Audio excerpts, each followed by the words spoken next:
The House, of course, has passed their tax bill, and the Senate Budget Committee just sent theirs to the Senate floor. But tax reform still has a long way to go before it hits the president's desk. Important differences remain between the House and Senate versions, including whether Obamacare's individual mandate is repealed, how state and local tax deductions are treated, and the number of tax brackets, and whether personal tax breaks are eventually eliminated. There's also new doubt over how efficient the GOP's plans even are. The Congressional Budget Office just released a report saying that many middle and lower class Americans could be negatively affected in the short term by the Senate's tax bill. Nonetheless, White House Press Secretary Sarah Huckabee Sanders said today that the GOP's plans will ultimately help everyone. Some Americans are going to be paying more in taxes. Why is that okay?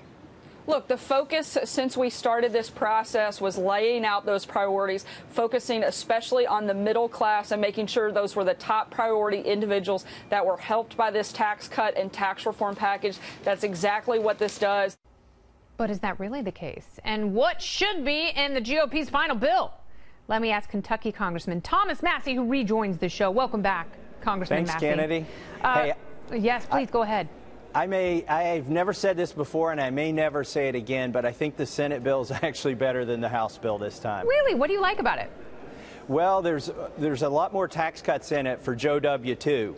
You know, the House bill and the Senate bill, they both cut the corporate rate, but by rolling in that Obamacare repeal of the individual mandate, that's $20 billion of tax cuts that were able to flow through to the regular W-2 wage earner. No, I like that as well. I think they should repeal pretty much everything. Start with the individual mandate and don't stop until the whole place is pretty much crumbled to the ground. I mean that metaphorically, of course. The problem that I have with the Senate bill, though, is delaying that corporate tax cut for a year. That doesn't make any sense at all, especially if you and your colleagues want to be reelected in the midterms.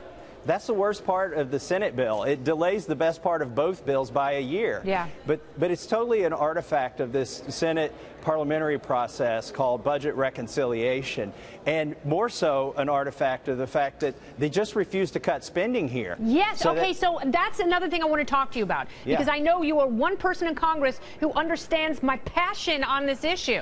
So Bob Corker and Jeff Flake are concerned that this tax bill adds to the deficit. I totally understand that, but they want a backstop that triggers a tax re-raise if they don't have revenue. Why not have a backstop that triggers spending cuts? If they put a backstop in there, triggered by the deficit increase, they might as well trigger it next month, because, frankly, they're going to add $250 billion of spending above and beyond the budget caps. By the time you get done with the hurricane relief, Afghanistan, the budget caps that they're going to blow to add to the military on the Republican side and domestic spending on the Democrat side, like, if you're going to trigger it, you might as well go ahead and trip the trigger, because they just refuse. Not only do they refuse to cut spending, they're going to increase spending 3 weeks after this tax bill passes. I know, it's insane. That's what they're waiting for. They want people to be so distracted that they don't realize that what's coming down the road in any Cromnimus or Cronut or whatever else is more spending. I mean, it's so ridiculous. And when they talk about not enough revenue coming in, don't you agree that the IRS already takes in plenty of revenue? They've got plenty of money. Hey, here's another thought, I just came up with. The senators couldn't get together on repealing Obamacare. They couldn't even do a skinny repeal, but they hate to cut spending so much that now they're ready to do the skinny repeal, because otherwise they have to cut spending to fit these tax cuts in there. Yeah. Are you jealous that Chip Kelly's coming to UCLA? Not in the least. You should be. I know I still owe you beer. I owe you beer, and you will get it before we get tax cuts. I promise you.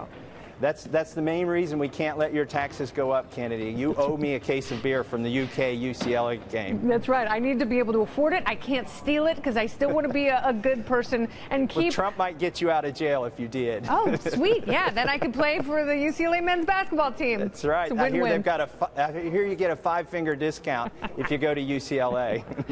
I heard that. All right, Congressman Massie, thank you very much for your time.